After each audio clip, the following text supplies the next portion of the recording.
नमस्कार मित्रांनो, स्वागत आहे तुमचं आताच्या ब्रेकिंग न्यूजमध्ये।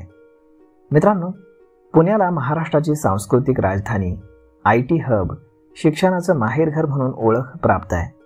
इथे शिक्षण, नोकरी, व्यवसायानिमित्त स्थायिक झालेल्यांची संख्या फार मोठी आहे। पुण्याची लोकसंख्या दिवसेंदिवस वाढत असून यामुळे शहराचा विस्तारही झपाट्यानं होत आहे आणि म्हणूनच पुणे लोकलचा देखील विस्तार करण्याची मागणी सर्वसामान्य जनतेकडनं होतीये। सध्या पुणे ते लोणावळा दरम्यान लोकल ट्रेन सुरू आहे, मात्र पुणे ते दौंड या मार्गावर देखील लोकल ट्रेन सुरू झाली पाहिजे अशी मागणी नागरिकांच्या माध्यमातून होताना दिसतेय।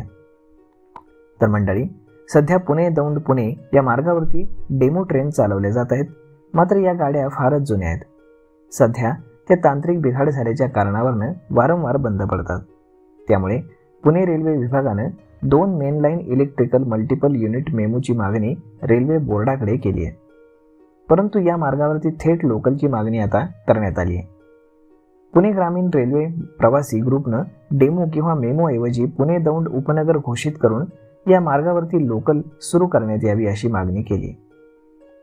ही लोकल सुरू झाल्यास पुणे ते दौंड दरम्यान नियमित प्रवास करणाऱ्या प्रवाशांना मोठा दिलासा मिळेल असा विश्वास प्रवासी संघटनांकडून व्यक्त केला जातोय। पुणे ते दौंड आणि दौंड ते पुणे असा प्रवास करणाऱ्या प्रवाशांची संख्या फारच उल्लेखनीय असून या मार्गावरती लोकल ट्रेन सुरू झाल्यास नक्कीच नागरिकांना मोठ्या प्रमाणामध्ये दिलासा मिळणार आहे। व्यवसाय, शिक्षण, नोकरीच्या निमित्तानं इथून अनेक जण पुण्यामध्ये येतात, त्यामुळे पुणे दौंड दरम्यान दररोज रेल्वेनं प्रवास करणाऱ्यांची संख्या मोठी आहे। दौंड, पाटस, केडगाव, खुडगाव, यवत, उरुळी कांचन, लोणी, मांजरी, हडपसर हे पुण्याच्या अगदी जवळ असल्यानं इथे राहणाऱ्यांची संख्या देखील जास्त आहे।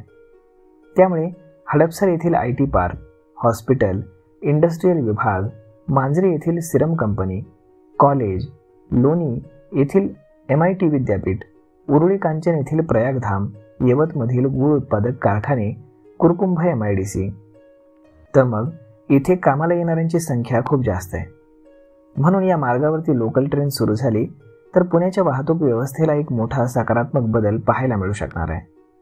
पुणे ते दौंड हा 74 किलोमीटर लांबीचा रेल्वे मार्ग असून यावरती लोकल सुरू करता येणं शक्य आहे, परंतु आता प्रवासी संघटनांच्या या मागणीचा नेमका काय निर्णय होणार आणि रेल्वे बोर्ड यावरती लोकल सुरू करणार का हे पाहणं जास्त औत्सुक्याचं ठरणार आहे।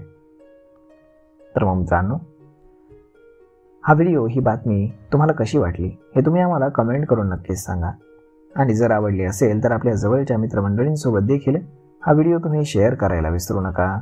धन्यवाद।